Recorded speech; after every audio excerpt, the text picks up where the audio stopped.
नमस्कार, कैसे हैं आप सभी लोग। सत्ता के सभी न्यूज मित्रों का स्वागत है। शुरुआत करते हैं सत्ते पे सत्ता, यानी 7 खबरें और दिलचस्प जानकारियां एक साथ। आज पहले आपको महाराष्ट्र के उस जिले में लेकर चलेंगे जहां हिंदू मुस्लिम वाली चिंगारियां भड़की हैं। ईद ए मिलाद जुलूस के बाद यहां हिंसा कैसे फैलती गई, इसका स्क्रिप्ट राइटर कौन था और डायरेक्टर कौन थे, इस धार्मिक कलेश के कुछ नए वीडियो सामने आए। फिर आपको रॉन्ग साइड वाले हथियारों से मिलवाएंगे जो अपनी गाड़ी के स्टीयरिंग को किसी बारूद की तरह लेकर घूमते हैं, लोगों को रौंदते हैं, उनकी जान लेते हैं और फिर आजाद हो जाते हैं। आज गुरुग्राम में 23 साल के अक्षत की मौत अपने पीछे बहुत सवाल छोड़ गई है और एक हृदय विदारक सवाल अक्षत की मां का भी है। और फिर सत्ता में आपको योगी वर्सेस अखिलेश का नया राउंड दिखाएंगे। ये माफिया और मठाधीश वाली जुबानी जंग का नया एपिसोड है, जिसमें अखिलेश ने कहा है कि संतों को उनकी भाषा से पहचानिए। साधु के वेश में तो कई धूर्त भी घूमते हैं। आज योगी का थूक की रोटी वाला बयान भी काफी ट्रेंड कर रहा है, वो भी आपको दिखाएंगे। आज प्रधानमंत्री मोदी ने राहुल गांधी और कांग्रेस पर गणपति वाला नया कटाक्ष किया है। पीएम ने कहा कि कांग्रेस में देशभक्ति की आत्मा दम तोड़ चुकी है क्योंकि वो विदेश से बैठकर एजेंडे चलाते हैं। पीएम ने कहा कि कांग्रेस को अब गणपति बप्पा से भी चिढ़ होने लगी है क्योंकि उसे तुष्टीकरण की राजनीति से प्रेम है। वैसे आज एक कटाक्ष प्रियंका गांधी ने भी प्रधानमंत्री नरेंद्र मोदी पर किया है। खड़गे और नड्डा के लेटर वॉर पर प्रियंका ने कहा कि प्रधानमंत्री अगर बुजुर्गों का सम्मान करते तो वो खुद कांग्रेस अध्यक्ष खड़गे के लेटर का जवाब देते। पीएम ने जेपी नड्डा से लेटर भिजवा कर उनका अपमान किया है। और जेल से बाहर निकलने के बाद अरविंद केजरीवाल ने हरियाणा में पहली चुनावी रैली भी की है। अरविंद केजरीवाल ने कहा कि हरियाणा में कोई भी सरकार आम आदमी पार्टी के बिना नहीं बनेगी। अगले 2 हफ्ते में केजरीवाल हरियाणा में 10 से ज्यादा उम्मीदवारों के लिए रोड शो करने वाले हैं।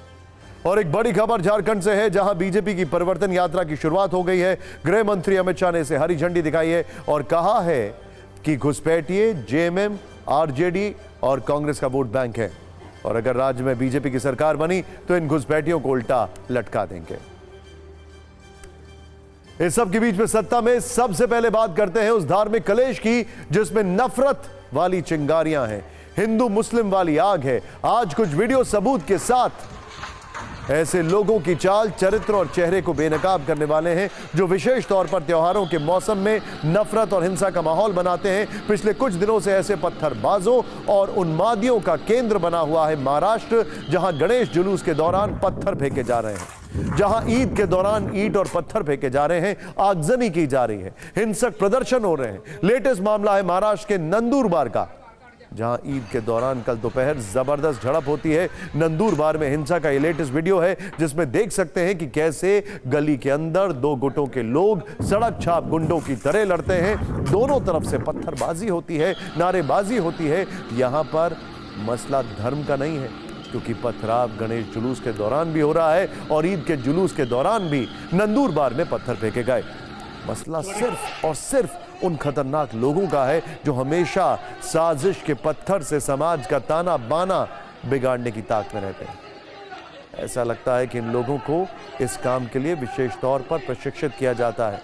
ऐसा लगता है कि इन्हें सिखाया जाता है कि यह त्योहार का वक्त है, बहुत बड़ी संख्या में लोग जुटेंगे, यह माहौल बिगाड़ने का सही वक्त है और एक आदेश पर ये लोग खून खराबा करने के लिए तैयार हो जाते हैं।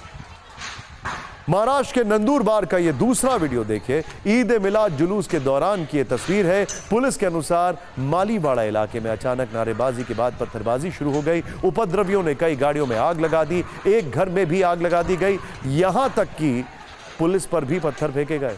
हालांकि आज नंदुरबार में किसी तरह की झड़प नहीं हुई है।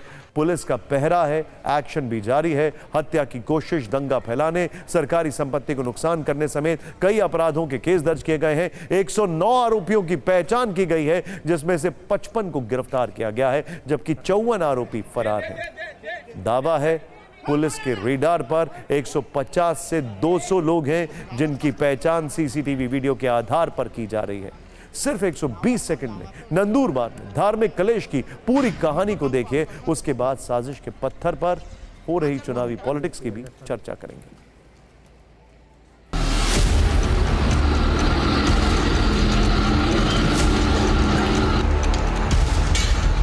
दो समाजों के बीच में जो तनाव का परिस्थिति निर्माण हुआ, उसके हवाले से जो घटना सामने आई और कायदा व व्यवस्था का प्रश्न निर्माण हुआ, इसके अंतर्गत गुनाह दर्ज किया गया है। अभी तक 55 एक्यूज़्ड को हमने हिरासत में लिया है। 54 ऐसे आरोपी हैं जिनके नाम निष्पन्न हैं और वो अभी एब्सकॉन्डिंग है, और उनके लिए उनको डिटेक्ट करके उनको अरेस्ट करने के लिए हमने अलग अलग टीम्स बनाई हुई हैं।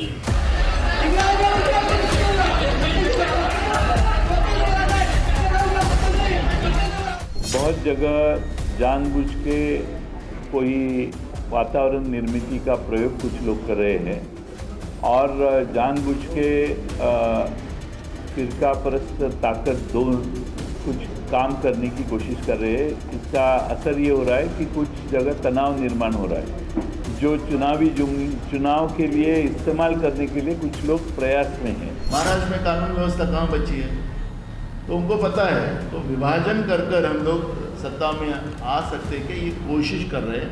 कहीं ना कहीं लोगों का ध्यान भटकाने के लिए ये विपक्ष के ही कार्यकर्ता कर रहे हैं, कोई और नहीं है। और जहां कांग्रेस के कार्यकर्ता, उद्धव गुट के कार्यकर्ता ये जानबूझ करके वहां के विभाग में अशांति फैलाने के लिए कर रहे हैं।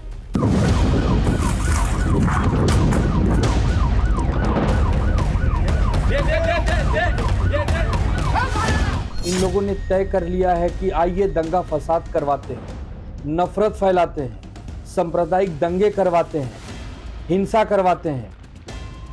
ये लोग चुनाव जीतने के लिए किसी भी हद पर जा सकते हैं। भाजपा महाराष्ट्र के चुनाव के पहले महाराष्ट्र राज्य का वातावरण खराब करना चाहती है, ये दंगा फसाद चाहती है, ये चाहती है किसी भी तरह से सांप्रदायिक तनाव पैदा करे, क्योंकि इनको पता है डेवलपमेंट विकास के नाम पे टोटल फेल हो चुकी। देखिए, कहानी सिर्फ महाराष्ट्र के नंदुरबार की नहीं। पिछले कुछ दिनों से राज्य के कई जिलों में पत्थरबाजों की टोली घूम रही है और सबसे ज्यादा टारगेट गणेश जुलूस को किया जा रहा है। आपको बता दें, पिछले 3 दिनों में महाराष्ट्र में 3 जगहों पर पथराव हुए। 17 सितंबर को भिवंडी में गणपति विसर्जन बड़े ही धूमधाम से किया जा रहा था। बताया जा रहा है कि रात करीब 12 बजे के दौरान विसर्जन के लिए गणेश जी की मूर्ति ले जाई जा रही थी। इसी दौरान पथराव हुआ, इसकी वजह से मूर्ति खंडित हो गई। इसके बाद 2 गुटों में जबरदस्त संघर्ष देखने को मिला।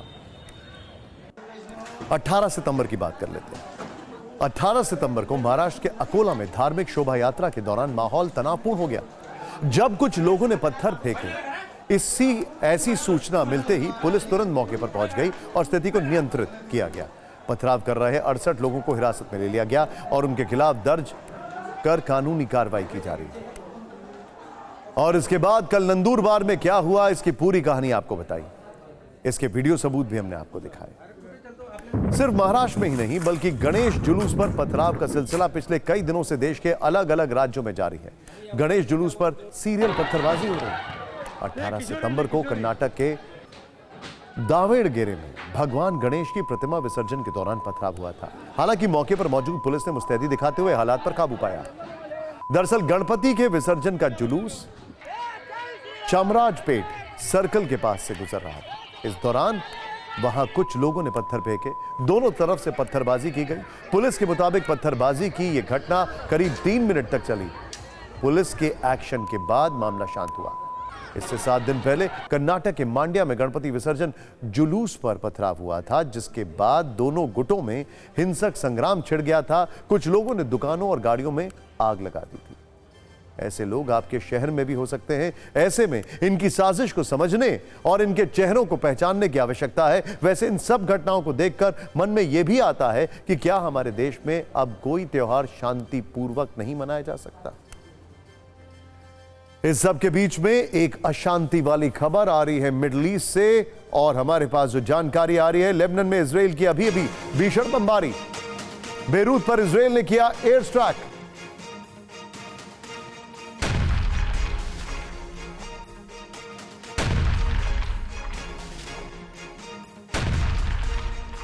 इजरायली हमले के बाद लेबनान में तबाही इस वक्त की बड़ी खबर है।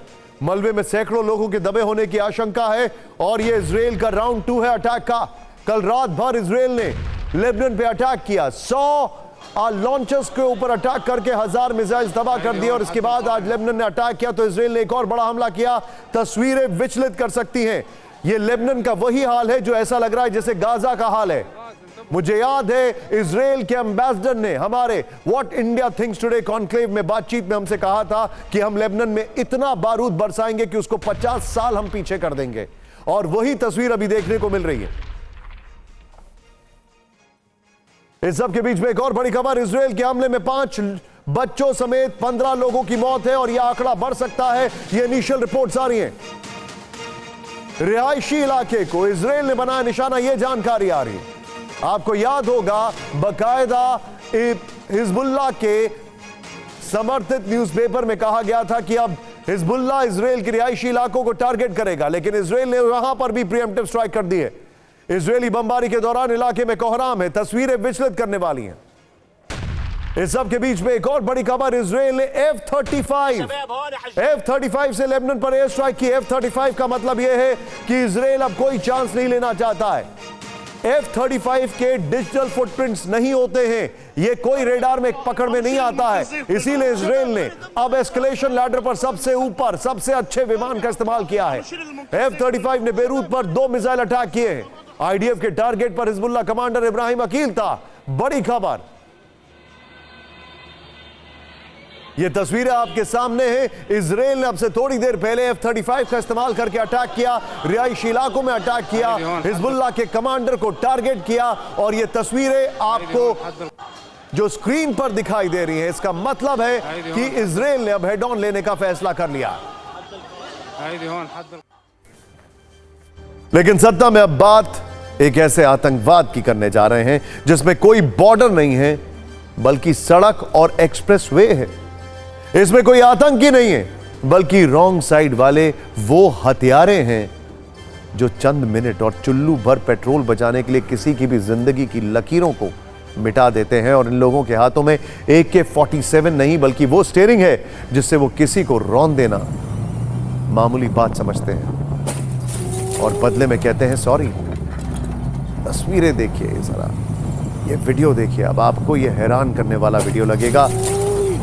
अनबिलीवेबल है ये। ऐसे ही एक लड़के का नाम है कुलदीप ठाकुर, जिसने बीते रविवार को गुरुग्राम की एक सड़क पर रॉन्ग साइड आते हुए अपनी कार से 23 साल के अक्षत गर्ग की जान ले ली। अक्षत उस दिन अपनी बाइक से साइबर सिटी से एम्बियंस मॉल की ओर जा रहा था, तभी कुलदीप की कार रॉन्ग साइड से सामने आ गई। क्योंकि बाइक की स्पीड तेज थी, इसीलिए अक्षत को संभलने का मौका नहीं मिला और ऐसी टक्कर हुई कि अक्षत कई फीट तक हवा में उछला और सड़क पर गिरने के बाद ही दम तोड़ दिया। लेकिन इस खबर को हादसा कहकर भूल जाना एक बड़ी गलती होगी, क्योंकि इस समय भी ऐसे हजारों कुलदीप देश की सड़कों पर खुलेआम घूम रहे होंगे, जिनकी लापरवाही से कई लोगों की जान जा सकती है। यह हादसा किसी के साथ हो सकता है। यहां पर तो एक बाइक सवार था। अभी नोएडा में बारिश हो रही थी, कुछ दिन पहले की बात है। मैं जा रहा था और रॉन्ग साइड से एक गाड़ी आ रही थी और वो गाड़ी में जो लोग बैठे थे वो फोन पर भी बात कर रहे थे और दबंगई दिखा रहे थे अपनी। सोचिए, आप अपने परिवार के साथ कहीं जा रहे हो, तमाम नियम कानून का पालन करके सही लेन में गाड़ी चला रहे हो, तभी अचानक से कोई गाड़ी रॉन्ग साइड से आकर आपको टक्कर मार दे। आज बहुत से लोग इस वीडियो को देखने के बाद यही पूछ रहे हैं, आखिर क्यों ना इसे जानबूझकर की गई हत्या माना जाए? क्यों ना कार सवार को हत्यारे के रूप में और स्टीयरिंग को एक बंदूक के तौर पर देखा जाए, जिसने आज एक घर का चिराग बुझा दिया और बदले में कह दिया सॉरी। जरा वीडियो के इस हिस्से को भी गौर से सुनिएगा। झकझोर देने वाला वीडियो है। सोचिए, एक लड़के की मौत का जवाब क्या सॉरी हो सकता है? इससे भी ज्यादा दुख की बात यह है कि आरोपी कुलदीप ठाकुर को एक लड़के की जान लेने के कुछ ही देर बाद थाने से जमानत मिल गई। अब वो बिहार भी जा चुका है और हो सकता है कि वो इस खबर को देखने के बाद भारत के कानून और उसके कमजोर सिस्टम के बारे में सोचकर हंस भी रहा हो। वैसे आरोपी कुलदीप ठाकुर के बारे में हमने एक और चौंकाने वाली जानकारी हमें मिली है, जो हम आपको बताते हैं। कुलदीप ठाकुर असल में रॉन्ग साइड गाड़ी चलाने का सीरियल ऑफेंडर है। बस उसके हाथों किसी की जान पहली बार गई है। हमने जब पड़ताल की तो यह पता चला कि पिछले ही महीने 24 अगस्त को भी गलत दिशा में गाड़ी चलाने की वजह से उसका 500 रुपए का चालान काटा गया था। लेकिन सोचिए, इससे भी कुलदीप को कोई फर्क नहीं पड़ा और हमें यकीन है आगे भी आरोपी ऐसे ही कानून की धज्जियां उड़ाएगा, क्योंकि उसे भी पता है कि उसका ज्यादा कुछ नहीं बिगड़ेगा। वो भविष्य में फिर अपनी कार को उसी लापरवाही से चलाएगा, किसी इंसान के भविष्य की रेखा मिटा देगा, क्योंकि उसके दिमाग में हो गया तो हो गया। और जब दिमाग में ये सोच हो, ये एटीट्यूड हो, तो ऐसे हादसे होते रहेंगे। वैसे आप शायद ना जानते हो, इस देश में रॉन्ग साइड ड्राइविंग पर 500 रुपए से लेकर 10,000 रुपए तक का जुर्माना किया जाता है। बार बार अपराध करने पर जेल और ड्राइवर का लाइसेंस भी सस्पेंड हो सकता है। लेकिन गुरुग्राम के इस केस में जरा पुलिस की लापरवाही देखिए। आरोपी कुलदीप ठाकुर का लाइसेंस चेक किए बगैर उसे थाने से जमानत दे दी गई। बाद में बताया कि हो सकता है उसके पास लाइसेंस ही ना हो। जब सवाल उठे तो अब पुलिस ने कहा है कि बगैर लाइसेंस गाड़ी चलाने की धाराएं जोड़कर आरोपी को गिरफ्तार किया जा सकता है। लेकिन पहले जब गिरफ्तारी हुई थी तब कौन कौन सी धाराएं लगी थी, ये देखिए। धारा 106 लापरवाही से मौत का कारण, धारा 281 तेज गाड़ी चलाना, धारा 324(4) शरारत के कारण 20,000 रुपए की से अधिक की क्षति, धारा 166 मोटर वाहन दुर्घटना के बाद मुआवजा। आरोपी पर गैर इरादतन हत्या का केस क्यों दर्ज नहीं हुआ? तो जवाब में गुरुग्राम के एसपी विकास कौशिक ने साफ कहा है कि पुलिस को फिलहाल केस गैर इरादतन हत्या का नहीं लग रहा है। यानी अक्षत के परिवार ने अपना जवान बेटा खो दिया और पुलिस ने इसे बस एक मामूली, एक कॉमन रोड एक्सीडेंट माना है।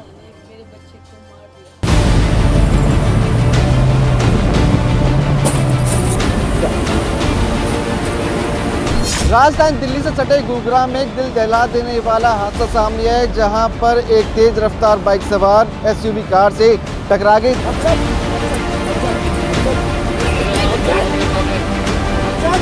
15 सितंबर को सुबह 6 बजे द्रोणाचार्य मेट्रो स्टेशन से एमबीपी रोड की तरफ से एक बाइक पे मृतक अक्षत है, वो जा रहे थे। तो सामने से रोड साइड से एक्सयूवी 300 गाड़ी थी, जिससे टकराने से उनकी मृत्यु हुई।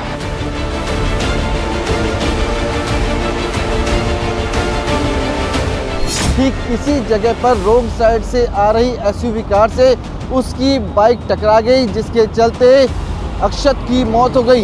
एक वीडियो भी सोशल मीडिया पे वायरल हो रहा है, जिसमें दिखाई दे रहा है कि अक्षत बाइक पे सवार होकर जा रहा है और अचानक यहाँ पर रोड साइड से आ रही एसयूवी कार से वो टकरा जाता है और कार से दूसरी तरफ जाकर वो गिर जाता है।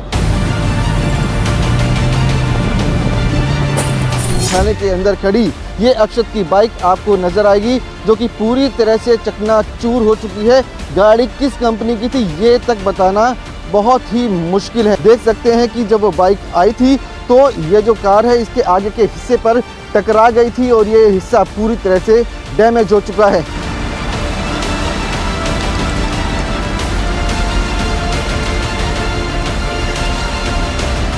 मुझे इससे कुछ नहीं है, क्यों उसको छोड़ा गया। मेरे को यही है कि क्यों छोड़ा गया उसको, क्यों छोड़ा गया कि भाई मेरा बच्चा चला गया, लेकिन वो आराम से सोया है उस रात, वो आराम से सोया, क्यों पुलिस ने उसको छोड़ा? बस मुझे यही बोलना है। इस तरीके के जो मुकदमे पहले भी होते रहे हैं, जो घटनाएं पहले भी होती रही हैं, उनमें जिस तरीके से कार्रवाई हम लोग करते हैं SOP के तहत, उसी तरीके की कार्रवाई इसमें भी की गई है।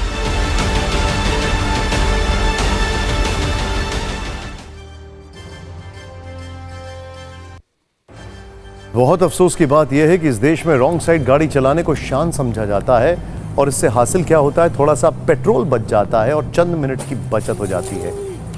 बल्कि एक माइंडसेट है कि बहुत दूर से जाना पड़ेगा। अक्सर ट्रक वो भी रॉन्ग साइड चले जाते हैं। हाईवेज या गुड़गांव जैसी जगह जहां पर लंबे लंबे रास्ते हैं, वहां पर तो ये बहुत कॉमन फीचर है। लेकिन रॉन्ग साइड ड्राइविंग से किसी की जान भी जा सकती है। फिर भी लोग गलत दिशा में गाड़ी चलाने के बहाने क्या बनाते हैं। थोड़ा सा जल्दी में हूं, कौन इतना लंबा यू टर्न ले, बस थोड़ी ही दूर तो रॉन्ग साइड जाना है। कुछ लोग दूसरों को देखकर गलत दिशा में जाना शुरू कर देते हैं। ऐसे लोगों को लगता है कि जब बाकी लोग ऐसा कर रहे हैं तो उनके अकेले नियम पालन करने से क्या हो जाएगा, थोड़ा तेल और समय बच जाता है।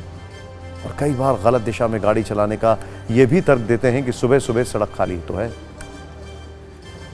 लेकिन ये बहाने किसी की जान ले सकते हैं। गुरुग्राम में 23 वर्ष के लड़के अक्षत गर्ग की मौत इसका सबसे बड़ा सबूत है। इस खबर के जरिए आज एक और बात जिस पर हम सभी को सोचने की बहुत आवश्यकता है।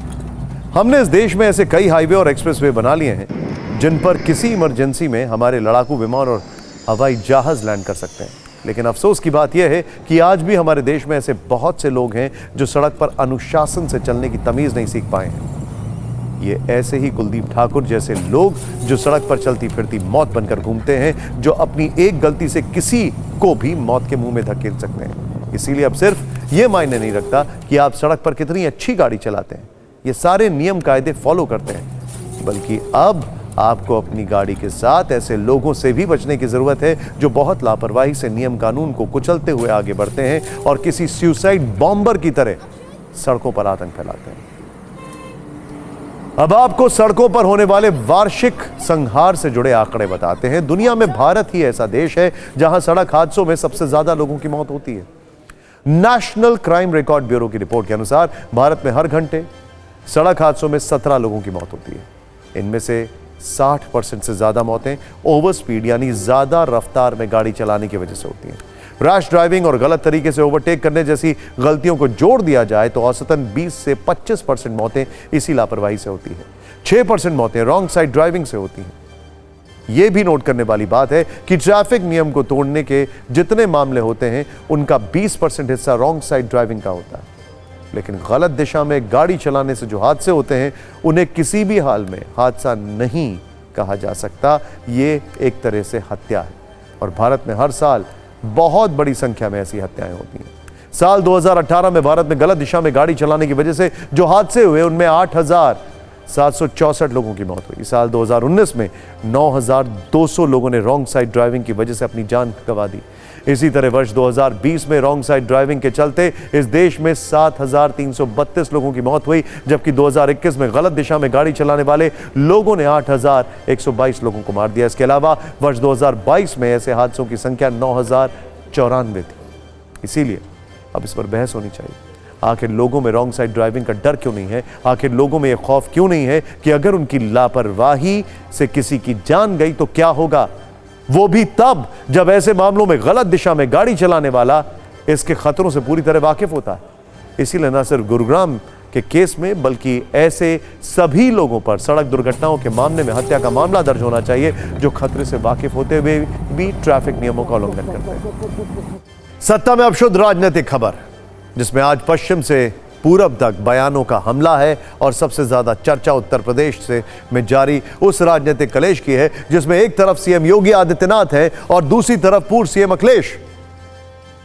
सत्ता में आज की राजनीतिक कुंजी, महाराष्ट्र में पीएम नरेंद्र मोदी के दौरे, गृह मंत्री अमित शाह के झारखंड दौरे और यूपी के सीएम के रोटी और जूस वाले बयान और अखिलेश यादव के सोशल मीडिया पोस्ट से मचे कलेश पर आधारित है। इन तीन खबरों के अलावा आपको यह भी बताएंगे कि आज सुबह सुबह अचानक राहुल गांधी हरियाणा क्यों पहुंचे और इस्तीफा देने के बाद आज पहली बार दिल्ली के पूर्व सीएम अरविंद केजरीवाल जब लोगों के बीच पहुंचे तो क्या कहा। सत्ता की राजनीतिक कुंजी में ये 5 खबरें होंगी, लेकिन शुरुआत होगी सीएम योगी और अखिलेश यादव के बीच कलेश के एपिसोड 2 से, जिसमें बयानों और सोशल मीडिया पोस्ट के जरिए एक दूसरे पर किए गए राजनीतिक हमले काफी तीखे। सीएम योगी और अखिलेश यादव के बीच माफिया और मठाधीश वाली जंग में आज हमले की शुरुआत अखिलेश यादव ने की। उन्होंने सोशल मीडिया पर एक पोस्ट किया। इसमें उन्होंने लिखा, भाषा से पहचानिए असली संत महंत, साधु वेश में घूमते जगत में धूर्त अनंत। डिप्टी सीएम केशव प्रसाद मौर्य ने अखिलेश यादव को जवाब दिया। उन्होंने लिखा, आपकी बयानबाजी से संपूर्ण संत समाज का ही नहीं बल्कि प्रदेश की 25 करोड़ जनता का भी अपमान हो रहा है। ऐसे बयान के लिए आप सार्वजनिक रूप से क्षमा मांगे। केशव प्रसाद मौर्य ने अखिलेश यादव को कांग्रेस का मोहरा और राहुल गांधी का दरबारी भी कहा और दावा किया कि अखिलेश यादव की भाषा समाजवादी पार्टी को समाप्तवादी पार्टी बनाएगी। सोशल मीडिया पोस्ट के बाद अखिलेश यादव मीडिया के सामने आए और फिर से यूपी में एनकाउंटर पर सवाल उठाए। कन्नौज में उन्होंने पूछा कि यूपी में सबसे ज्यादा अत्याचार महिलाओं पर हो रहे हैं, लेकिन क्या एनकाउंटर से अपराध रुक गया? उन्होंने यह भी कहा कि जितनी गोली पैरों में मारी गई है वो सब फर्जी एनकाउंटर हैं, उनकी सरकार आएगी तो सबकी जांच होगी। अखिलेश यादव ये भी दावा करते हैं कि उपचुनाव में बीजेपी सभी 10 सीटें हारेगी।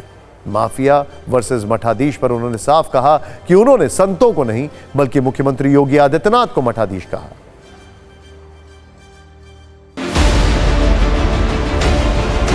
हमारे कभी किसी साधु संत ऋषि मुनि आचार्य किसी के बारे में हम समाजवादियों ने कभी टिप्पणी नहीं की होगी। हाँ, हम लोगों ने टिप्पणी जो की है वो मठाधीश मुखंडी जी की टिप्पणी की, अगर की होगी तो, वरना हम लोग कभी किसी पे टिप्पणी नहीं करते। हम सबको पूजनीय मानते हैं, हम उनका सम्मान करते हैं। देखिए, वो जब संतों का अपमान करते हैं तो वो एक संत का नहीं होता, वो एक संत का होता है, पूरे समाज का अपमान होता है। जब से श्री अखिलेश यादव जी कांग्रेस के दरबारी बने हैं तब से इस प्रकार के उल्टे सीधे वो बयान देते हैं। मुझे लगता है कि समाजवादी पार्टी के समाप्तवादी पार्टी बनने का कारण वह स्वयं बनेंगे।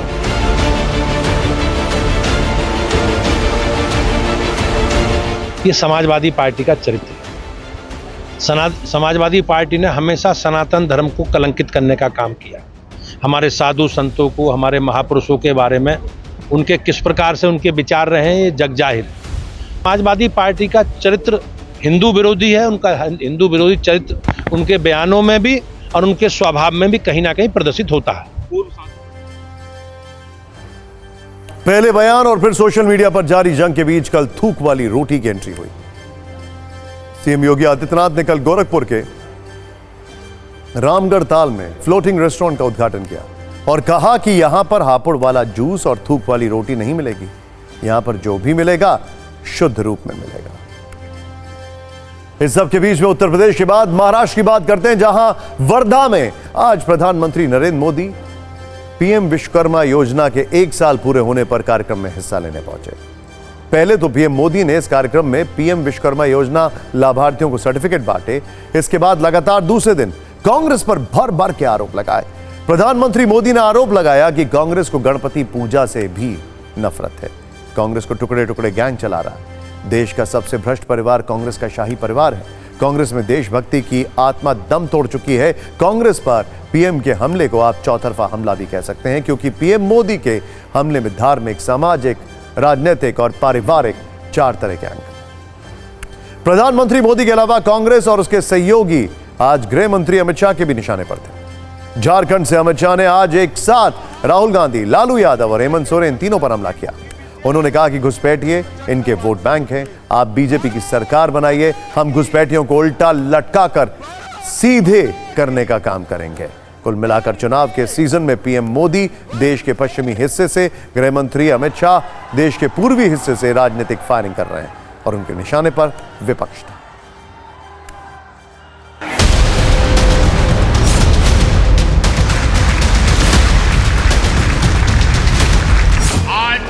कांग्रेस में देशभक्ति की आत्मा दम तोड़ चुकी है। आज की कांग्रेस में नफरत का भूत दाखिल हो गया है। ये वो कांग्रेस है जिसे टुकड़े टुकड़े गैंग और अर्बन नक्सल के लोग चला रहे हैं।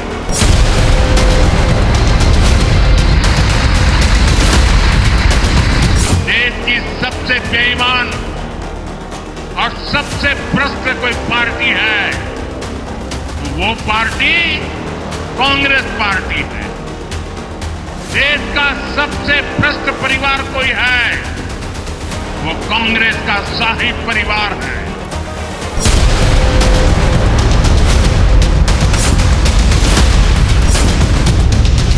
आज की कांग्रेस को गणपति पूजा से भी नफरत है। मैं गणेश पूजन कार्यक्रम में चला गया तो कांग्रेस का तुष्टीकरण का भूत जाग उठा।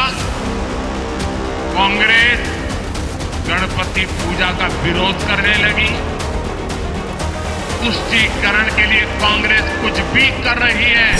दोनों हाथ उठाइए, विजय के संकल्प की मुट्ठी बींचिए और प्रचंड आवाज से बोलिए, भारत माता की, भारत माता की। हेमंत सोरेन, कांग्रेस पार्टी और लालू यादव को पूछना चाहता हूं, आपकी सरकार रही केंद्र में, 10 साल में आपने झारखंड को क्या दिया, जरा हिसाब दीजिए।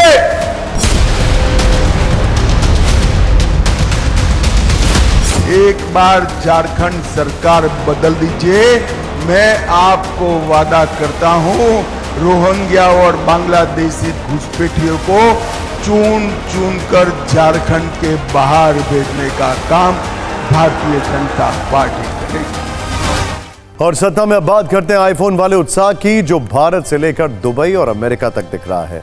दरअसल आज से अमेरिकी कंपनी एप्पल ने अपनी नई सीरीज आईफोन 16 के मोबाइल फोन बेचने शुरू कर दिए हैं और आज पहले दिन कई स्टोर पर आईफोन प्रेमियों की अच्छी खासी संख्या देखने को मिली।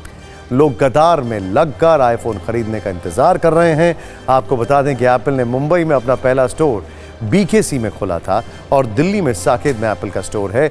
आज इन दोनों स्टोर्स पर लंबी कतारें देखी गईं। बड़ी संख्या में लोग आईफोन 16 खरीदने के लिए पहुंचे थे। खूब मारामारी थी। मुंबई में तो स्टोर खुलने से पहले ही हजारों की संख्या में लोग पहुंच गए थे। ये देखिए, दिल्ली और मुंबई के एप्पल स्टोर पर आसपास के शहरों से भी लोग आए थे।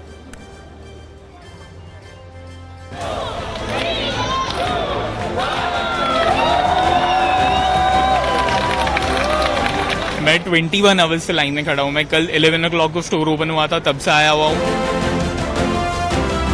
मैं सुबह 4 बजे आ गया था मैम। पूरी रात भर नहीं सोए और पता है कि मुझे भी पूरे रात भर जगाए रखा है इन्होंने। कहते कि आज ना फोन लेके जाना है। सर एप्पल के दीवाने हैं तो एप्पल के लिए तो कहीं भी जा सकते हैं। हम तो सोच रहे थे मुंबई चले जाएं, पर यहाँ इजीली मिल गया। वाइफ के लिए लिया, अपने लिए लिया, एक भाई के लिए लिया, पूरे घर के लिए आईफोन 16। हाँ, बहुत क्रेज था मुझे आईफोन का। 16 लॉन्च होता ही आईफोन लूंगा, पहले मैं ही लूंगा। We were very excited actually. We were waiting like 1 day, 2 day, 3 day. Oh, finally it's here.